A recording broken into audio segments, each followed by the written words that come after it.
Hello and welcome once again to the Golfing Greenkeeper podcast. I am your host, Steve Smith. If you're new to the podcast, that's who I am, not the cricketer, just little old me. I am a former superintendent, a lover of architecture and greenkeeping, and just an all-time fan of golf. So welcome to everyone listening, even if it is for the first time. And look, if you haven't got your boat ready and you're on the east coast of Australia, you probably need to really consider going out and buying one because the rains have been pelting down for nearly a week and everything is going underwater in all the golf courses from the southern New South Wales coast all the way up to southeastern Queensland. It is a drenchathon, and I'm sure that's not a word. This is episode number 46. Welcome, ladies and gentlemen, to the Golfing Greenkeeper podcast, where this segment today, episode number 46, we're going to kick off with walking the fairways. That's what this episode's going to be. This is the news segment where I give you as much information as I can about what's going on in the landscape of golf courses around Australia, new works, bits of architecture, new designs, all sorts of things going on. We're going to throw in some mini golf there just because I'm a massive bogan for it, which if you've heard me before, you do know that. So really excited to get this information out to you once again, but we're going to do a little bit of a wrap to begin with of golf, which there's been some great golf in Australia telecast on TV, great TV coverage, but also tournament golf to get back in Australia. Even though we haven't got the Oz Open on, it's not happening in the men's department or the women's department this year. So we've got some other events happening, and they've been broadcast on television, and it's been really great to see. I don't know if you've been watching it. I'm sure you have, though, and I'm going to start off with Rosebud with the first event of the WebEx TPS, the Players Series, as it's known. And Rosebud's down in Victoria. It's down there on the Mornington Peninsula, a wonderful 36-hole complex, and it was so good to see Rosebud on TV once again, as it was last year for the first time with this WebEx Players Series, and great to see it back on television. So really exciting to see it. Well done to everyone involved in getting it off the ground again for the second year coming.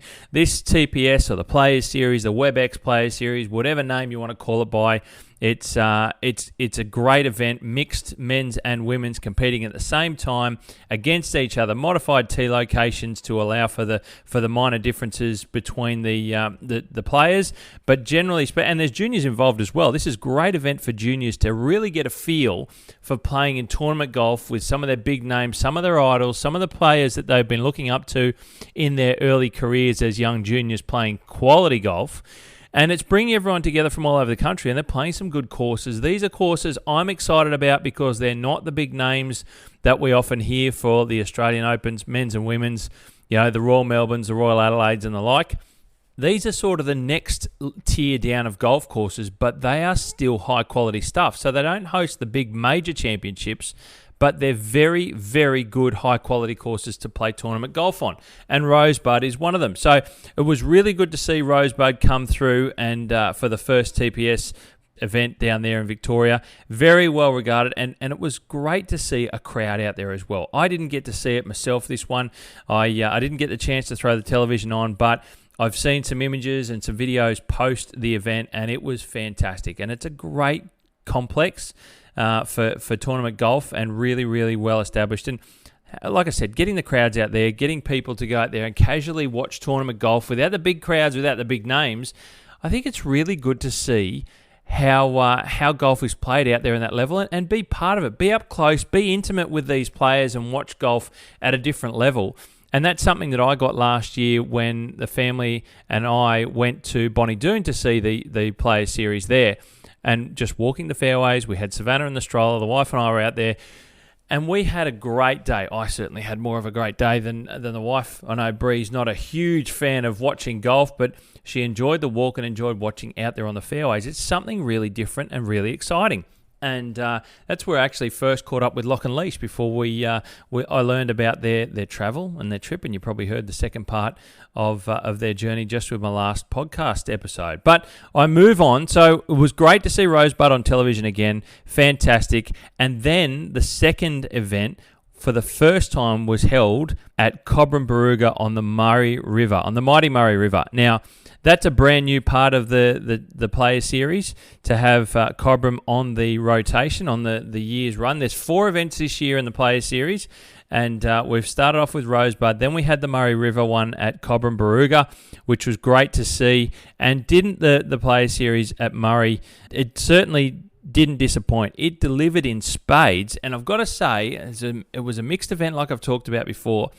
We had a win, for the first time I might add, a win outright by Hannah Green, the first woman to win a mixed golf event, I think anywhere on the planet, if I'm not mistaken. Might need to check that one, but it was a massive win by her. She took the field and just absolutely powered ahead. It was great to see. I did watch some of this one, not a great deal, but it was so good to see her stand tall and blast through the field outright and win the event outright. And that's something that's really enjoyable to watch and to see it unfold, and men and women competing against each other.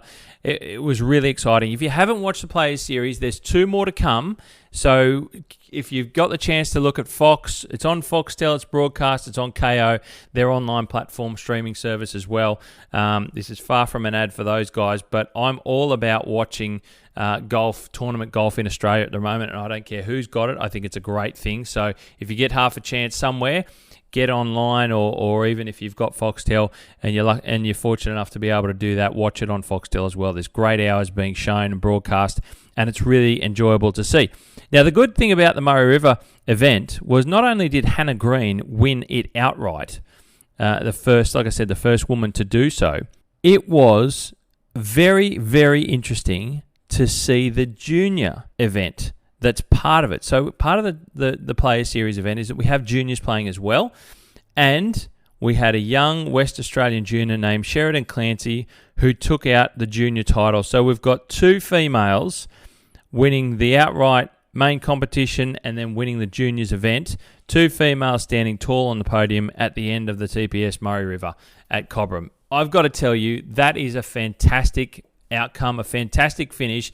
And it was great to see that all the way down to the wire and watch how these 2 women unfolded their games and watch the event play out and really see them stand tall at the end on the winner's podium. So really, really interesting to watch. And that sort of gives you an idea of the feel of the event and what you're going to see if you do get around to watch it. So if you're local enough to any of these events, the next one's coming up is Bonnie Doon. So we go next to TPS at Sydney, hosted at Bonnie Doon, the beautiful sandy site that is Bonnie Doon in Sydney's eastern suburbs, and that's on March 3 to 6. So if you're in Sydney, get out there and go and walk the fairways and enjoy the tournament golf again in Sydney. It's a great one. That's what I went to last year. I'm going to see if I get a chance to get out there this year. I'd certainly love to, because it was a great event, and I'm sure this one will be no different. And then following that, I'm pretty sure it even might be the week after, we go up to the Hunter Valley for the TPS Hunter Valley at Cypress Lakes Golf Club there in the Hunter at Pecolbin. It is that's one of my favourite golf courses, I've got to be honest, and I'm really interested to watch the players in a tournament event, how they attack that golf course. It's got some really quality, solid golf holes, and it's much more of a resort-style golf course, so it will be interesting to see how players attack some of those holes and which angles they take into some of the greens. I'm certainly going to be interested. I know there's plenty of people who travel to the Hunter Valley for, obviously, wine, to enjoy wine and food, but for golf as well. There's a couple of great courses around there, and Cypress Lakes is my favourite up the Hunter, and I'm really looking forward to see that one. So again, if you're around that area, check the dates, get out there and watch some great tournament golf in a different style of tournament with this WebEx Player Series. Great to see.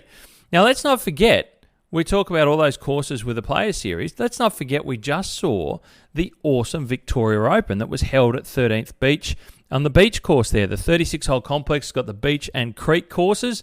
Well, the Victorian Open was played on the beach course, a beautiful beach. I think it's in the top 25 of Australia. It really is a quality layout. Tony Cashmore design.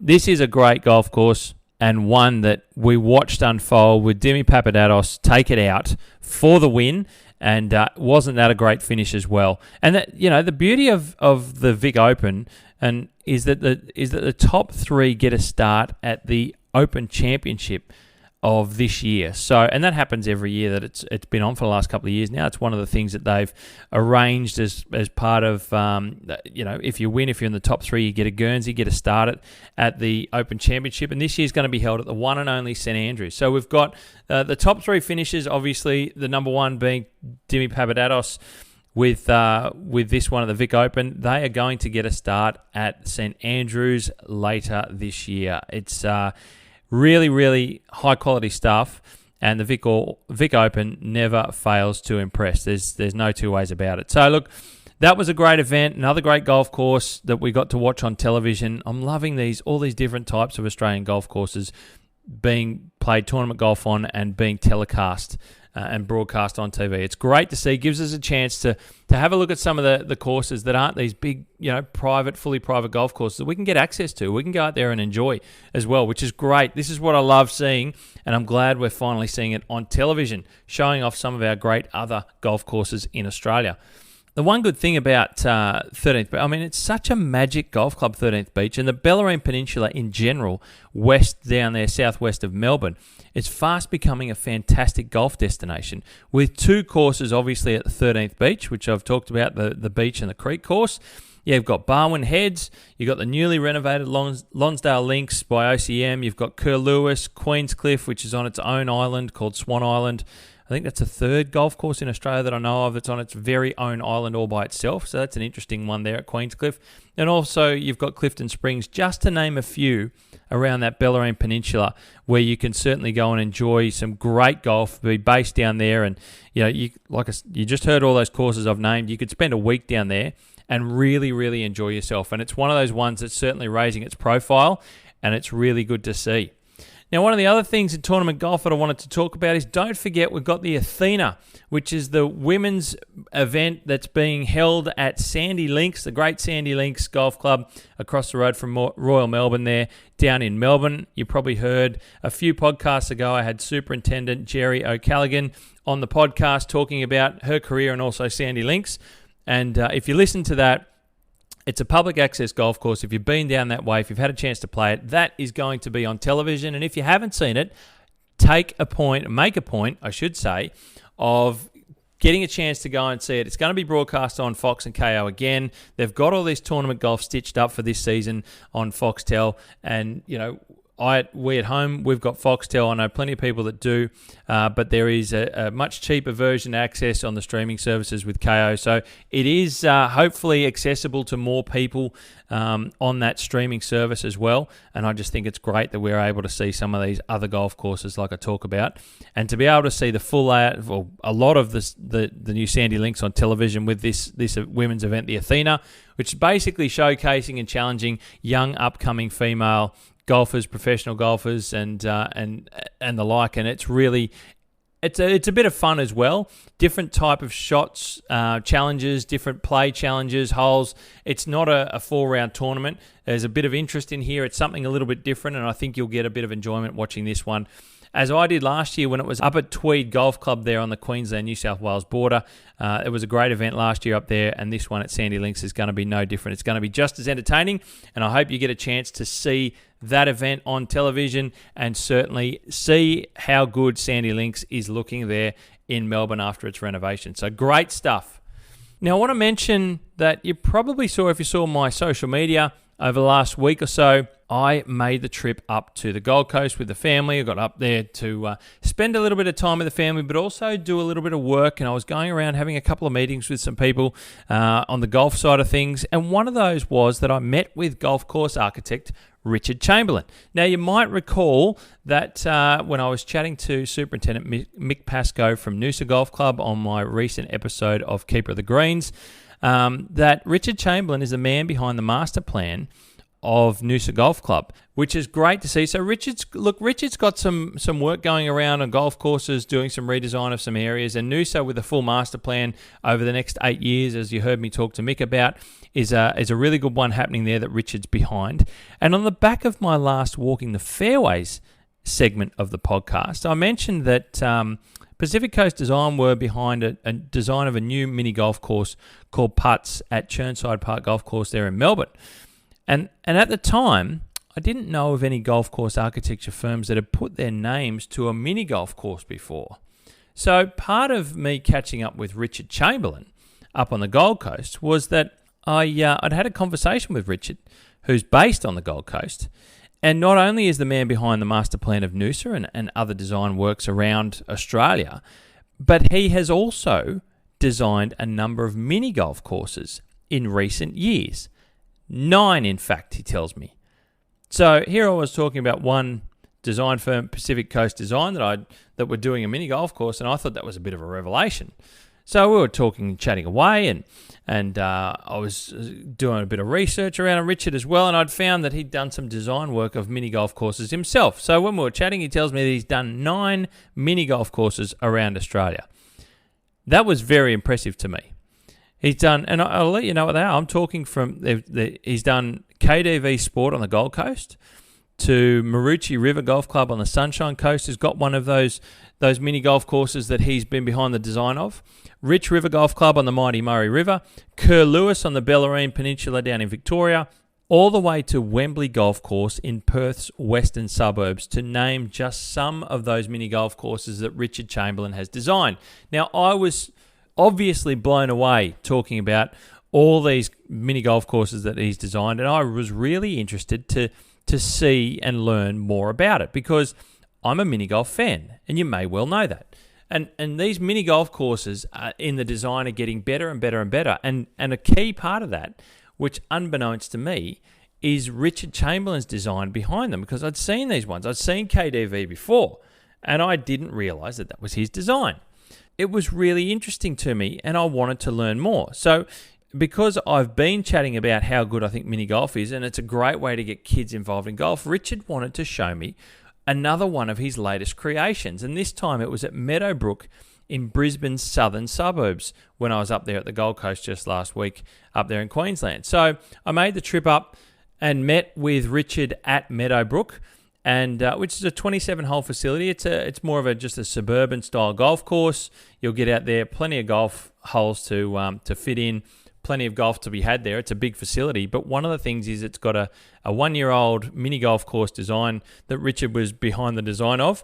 And we went and had a look at the course. We had a play around the course, and I've got to tell you, it was really entertaining and really enjoyable.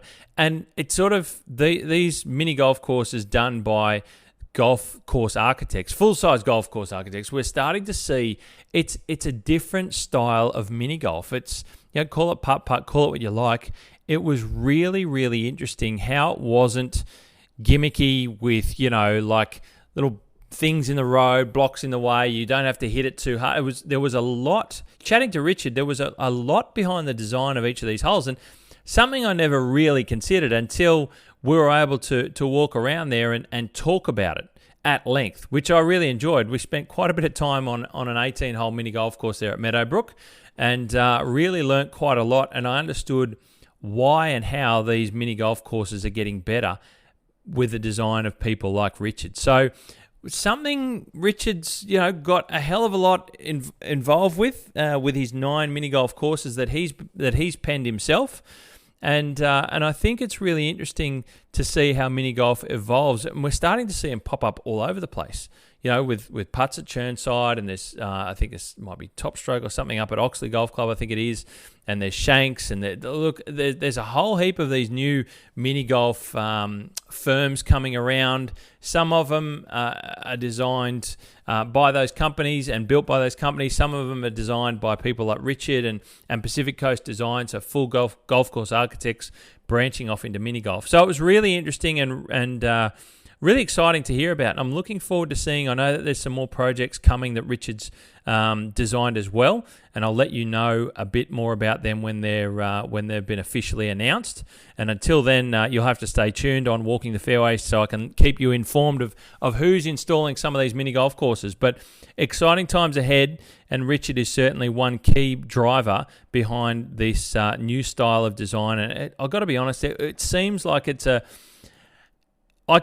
they're calling it mini golf, and that's really the way that it plays. It's a miniature version of a golf course. It's not gimmicky, tacky, wooden boards and of ev edges and hard hits and right angles. It's mini version of golf, as in the name, and it's really entertaining to play, I've got to tell you. So I really had a great time up there with Richard, and we chatted about a lot of things, not only Noosa and full golf course design, but also the mini golf course side of what he's been doing. So it was really interesting and really enjoyable, and certainly informative as well. One to keep an eye on there with what Richard's up to, Richard Chamberlain Golf Course Design, and also in terms of the mini golf that he's doing at the same time.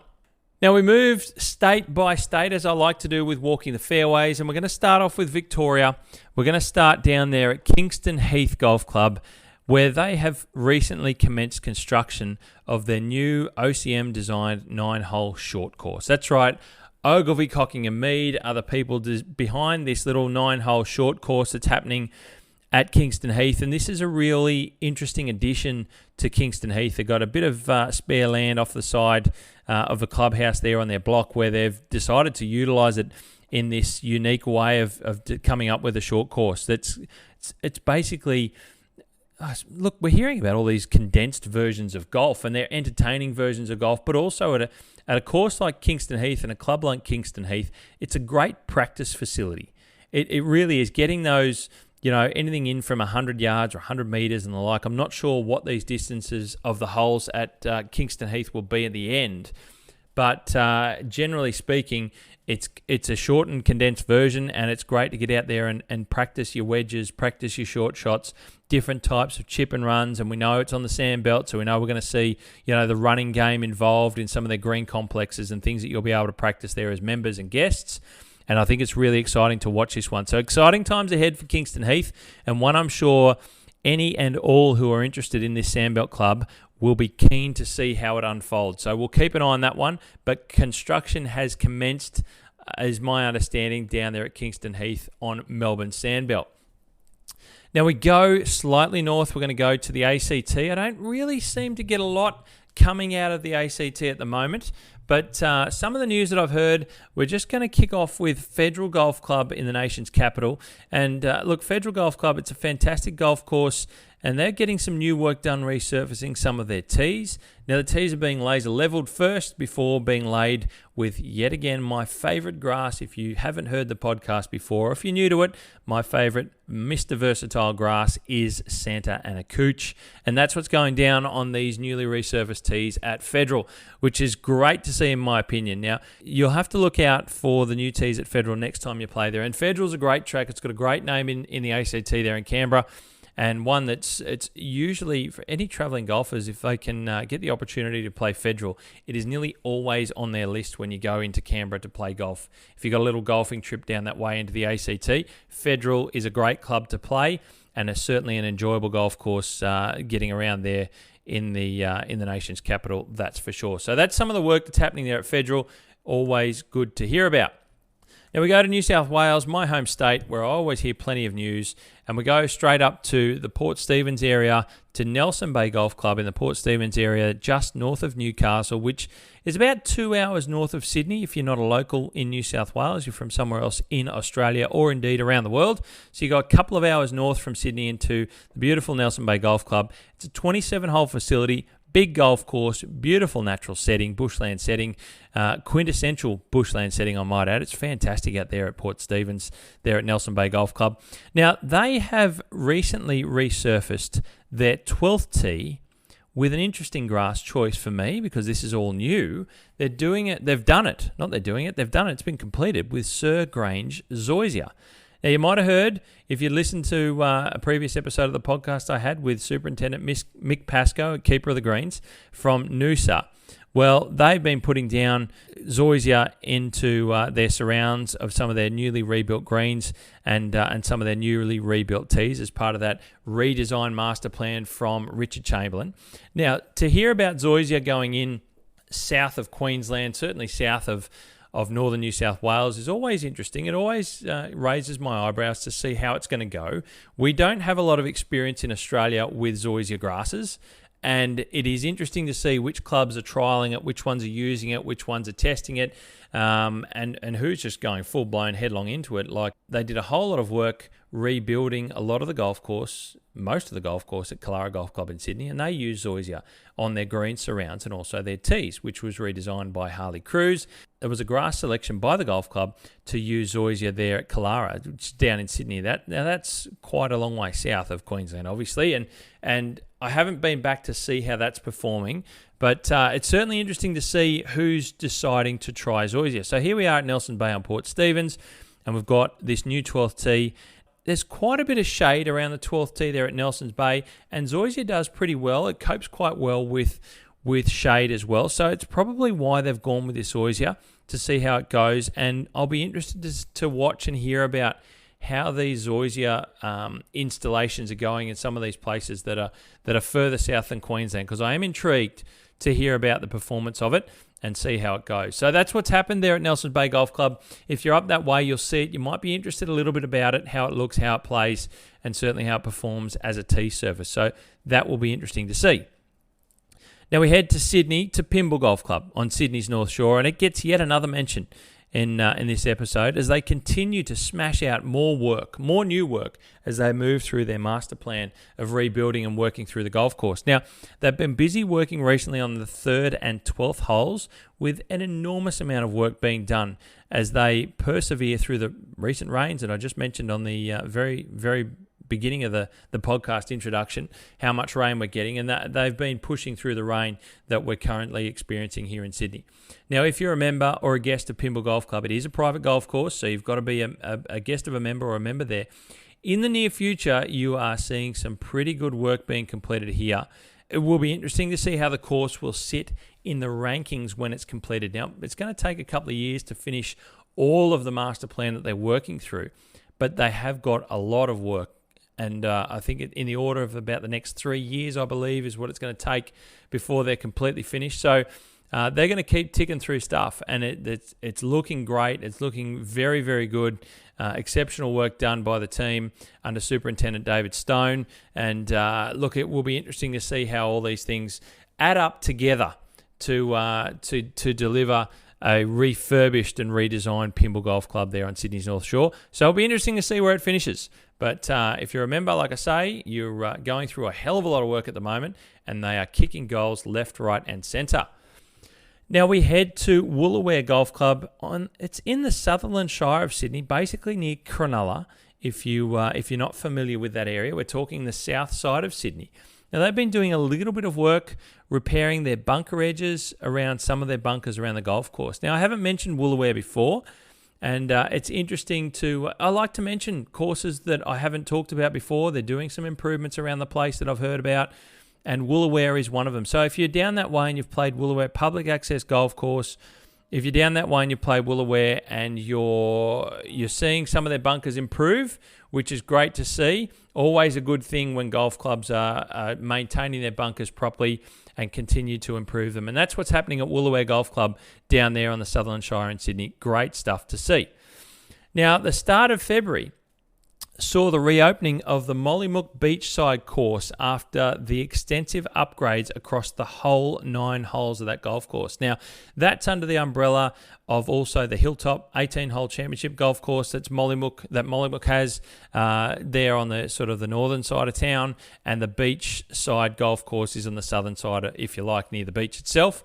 And it's a fun track down there on New South Wales South Coast. So if you're new to the game, or you're wanting a bit of a fun time out without the pressure of playing a full 18 holes, why not go down and see what the new beachside course is playing like at Mollymook with this renovation and redesign. It'll be interesting to hear from anyone who's been down there and seen it now that it's open.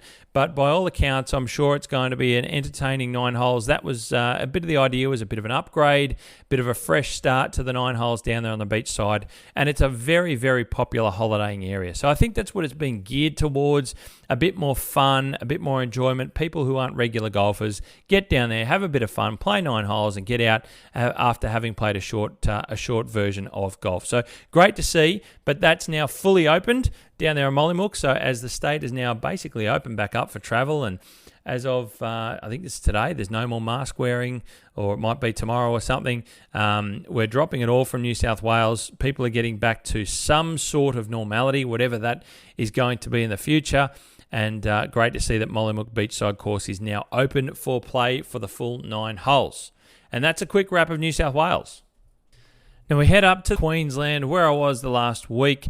We kick off with a quick stop to Brookwater Golf Club, the Norman design golf course there, the challenging, quite difficult, quite a lovely setting, but it's known for being a reasonably challenging golf course, Brookwater. Now, I've heard that they've recently put in a new nursery green with Tiff Dwarf Cooch for the nursery green service. Now, they're doing improvements to some of their existing greens, but what this also tells me is that there could be some work possibly coming to Brookwater in the near future. So I'll try and keep my ear to the ground for that one for you. But yeah, they basically built a nursery green off a side of an out of play area there, and they're putting down this Tiff Dwarf Cooch, and that will allow them to just do some repairs and bits and pieces around their existing greens. But look, I sometimes think about this and wonder if there might be a little bit more to this in the future. So we'll see what happens there. Brookwater's a very good golf course, not often doing a great deal in recent times because it's not that old a facility, but it is a very good one. So that's just a little quick something there that's happening at Brookwater, and we'll keep an eye if there's anything more to that one for you. Now, one I've been following, as you have heard from me, is the 13th green that's recently been built at Caloundra Golf Club on the Sunshine Coast. Now, I heard at the start of February that it was soon to be open, so it could well actually recently just have opened for play. But if not, it won't be too far away at all. Now, it's a good-looking green, this one, so I'm sure it will challenge the locals as well. It was growing in very nicely and a good little complex there for their 13th. So something slightly different and new that will soon be opened for the visitors, members and guests of Caloundra Golf Club on the Sunshine Coast. Now, Wynnum Golf Club. Now, I haven't mentioned Wynnum before. It's not one I've spoken about. And it's located in Brisbane's eastern suburbs, and the area is often referred to as Wynnum Manly, if you like. It's a sort of that's the local area, Wynnum and Manly. They often refer to it as Wynnum Manly. Now, it's a fine example of a Brisbane City 18-hole golf course, which, like Royal Queensland, has Queensland Blue Cooch fairways. And unlike many clubs, they do, however, oversow their cooch greens with Poa Trivialis to give, and they do that in the cool season, heading into the cool season, cool months of the year. It gives it a smooth, cool season look, something similar to the southern states that we're used to with bent grass greens and winter grass greens and the mixes there or thereabouts. It looks similar, it plays similar, and that's something you don't often hear about a lot of the courses going to that extent of to give it a slightly different feel and playability for the cooler times when you just get that nice green colour with the Poa Trivialis that they oversow. So that's something that they do up there at Wynnum. Well, look, it's and it's an interesting note indeed, but they have recently started the rebuilding of the bunkers around their 18th green. So their 18th green complex, they've engaged Nathan Bradbury of Golf Spectrum to do the business here for them. And Golf Spectrum certainly have the skills, in my opinion, to get the job done very well indeed. After all, Nathan Bradbury and his team, they were the construction crew that was engaged by Concord Golf Club. They were the construction crew behind the Tom Doken Renaissance Golf redesign of Concord Golf Club in Sydney now a number of years ago. And that was a significant redesign, and Golf Spectrum got the job done there at Concord, which is one of Sydney's most exclusive private golf clubs. And it's quite a it's a very good golf course too. It's a parkland style golf course, but they have extremely high standards. And Golf Spectrum were the team to do all the construction work of the full 18-hole sort of rebuild and redesign, as it were, of all the work that was done there by Doak and Renaissance Golf. So they're up there now at Wynnum. I know Nathan's been up in Queensland in the Sunshine Coast area and the like for a little bit now, and he's obviously now been engaged at Wynnum Golf Club to do some of their works around the 18th on their bunkers. So that's great news to hear. Now we're going to bounce all the way over to Western Australia. We're going to go into Royal Perth Golf Club, where Superintendent Matthew Soles is getting Royal Perth to a new standard of presentation and playability that you would come to expect from a Royal golf course and golf club. So they've been busy. They've been busy incorporating a good deal of dusting into their program of regular works over there on there to improve their surfaces around the course by reducing the thatch levels with this dusting program. So that's basically, when we say dusting, we're talking about it's a very fine top dressing, if you like, it's out there. It can get done. And it can sort of be rubbed in, removed off the grass leaf or the surface of the greens, the surrounds, whatever surfaces we're talking about. And it gets rubbed in very quickly. It's quite light. But if it's done regularly, it keeps the thatch levels to a minimum on the playing surfaces and gets that firmer surface that we all strive to play on and we love to see. And it's that bouncing, running effect of golf that we often talk about that we know is akin to the sandbelt courses down there in Melbourne. They do it so well because it's a beautiful sandy base. Anywhere else it doesn't have those grass types and that beautiful sandy base, you've got to work a little bit harder at it. And we know that at Royal Perth they have that sandy base, but they've got different grass types to deal with, and it is a very, very hot climate. And so since Matthew's been there, Superintendent Matthew Souls, he's working this new dusting program in to get that quality out of the surfaces and that real firmness out of the greens and the other surfaces around the place. So it's a bit of work going on over there, which is great. They also had out a great little machine called a root pruner. Yes, it does exactly what it says. It prunes roots of trees, and it's used usually along the tree lines of a golf course where the roots from the trees are creeping out into the turf areas. You often see it along the fairway edges, for example, at tree-lined fairways where the roots will start creeping into where water is being distributed across the turf surfaces on fairways, greens. They often come into green surrounds, into tees. So all those areas of high maintenance, all our turf surfaces that we play off, where we concentrate all our work as greenkeepers for golf, trees love it. They just go, there's food, there's water, I'm in. Let me get in. And we have to counter that. Otherwise, they start sapping it out. So this root pruner is a great machine that just goes along those areas and just slices into the ground and cuts all those tree roots off. And it doesn't harm the trees because their roots will grow elsewhere within that sort of region. But it just stops them reaching out and creeping into the areas that we don't want.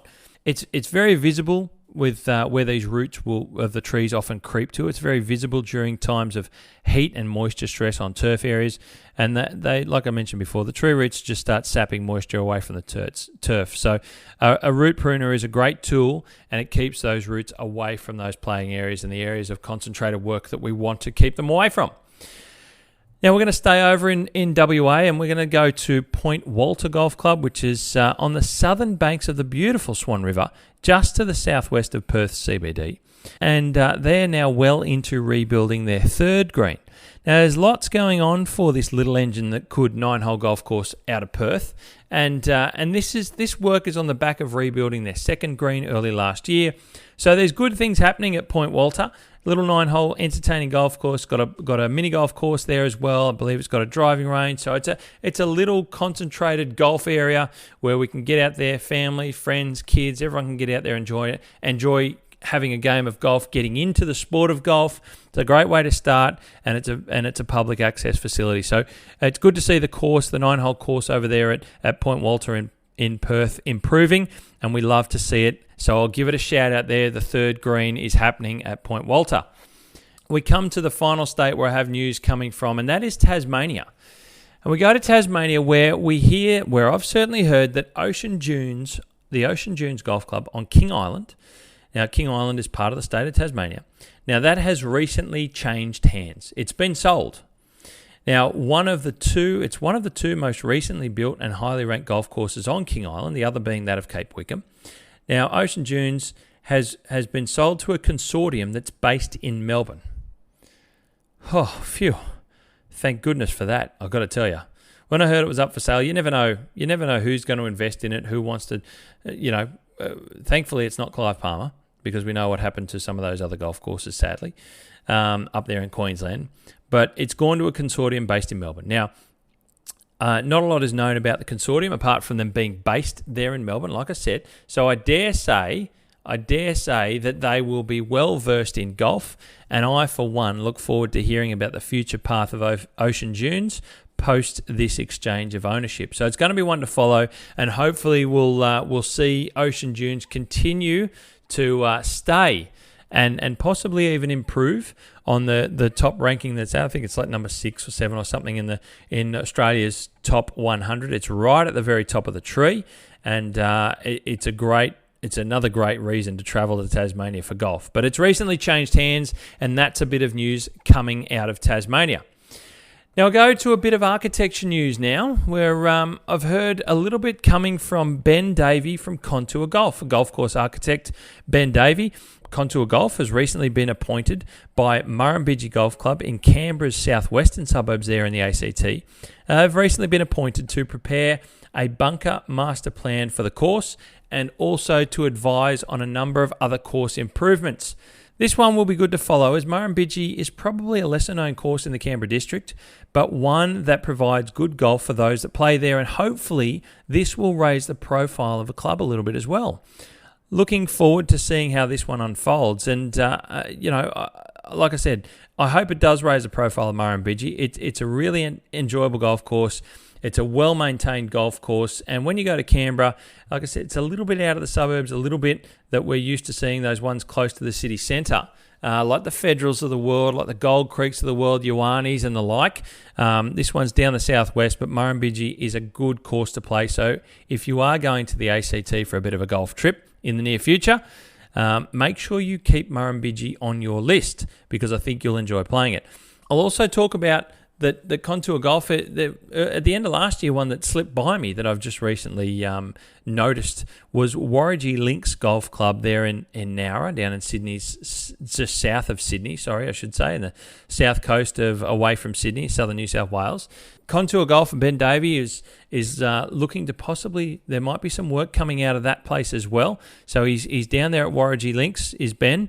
And recently, just very recently, in the last week or so, I think, in fact, Ben's been down to Launceston Golf Club in northern Tasmania there, looking to do some work, some design work on Launceston Golf Course as well. So Ben and Contour Golf, Ben Davey is getting out and about like a lot of the architects. There's golf courses that are looking to invest in their golf facilities, in their golf courses, some redesign work perhaps, or looking to add things like we've seen at Kingston Heath, where it'd be with OCM doing a 9-hole short course. So there's lots of golf courses looking to invest in their future, and Ben Davey and Contour Golf are certainly a golf design firm, a golf architecture firm that have their name being added to a number of golf courses around the country that have engaged them to look at some work for their future as well. So that's a bit what's happening there with Ben and Contour Golf. And look, I might actually try and see if there's an opportunity. I might be able to get Ben on the podcast and chat to him about some of the work that he's been doing in recent times. And I think it will be interesting to talk about. So that's a name, another architect for you to think about, Ben Davey and Contour Golf, and much like Richard Chamberlain from Richard Chamberlain Golf Design as well up on the Gold Coast. So look, that's a bit of architecture news, guys, and what's happening around. And that's a quick walk of walking the fairways.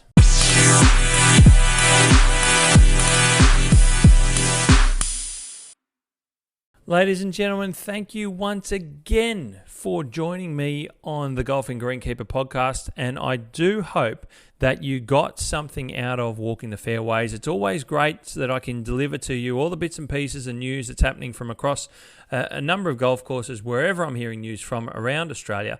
And I hope that gives you a bit of an idea of which places are up to a bit of work and who's looking to invest in their future and move forward as well. So great to see. I love delivering it to you and keeping you up to date and keeping you excited about what's going on at all the different golf venues around Australia. So look, as I always say, guys, please like, share, subscribe, and pass it around to family and friends. I want to try and do my utmost to keep you entertained, keep you interested, and keep you informed, and also to try and spread this podcast as far as I can, reaching far and wide as possible. So please, I do appreciate your help passing it around to anyone you think might be interested.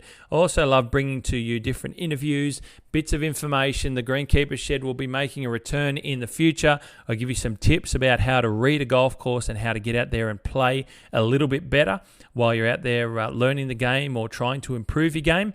And also I've got a few segments, as you know, Keeper of the Greens, the Boardroom's a new one where I hope to have some more interviews soon coming from the general managers, the board members, and the golf course owners of those of clubs around the country as well. So lots of information coming out for you in the coming months. I love doing this. I love bringing it to you.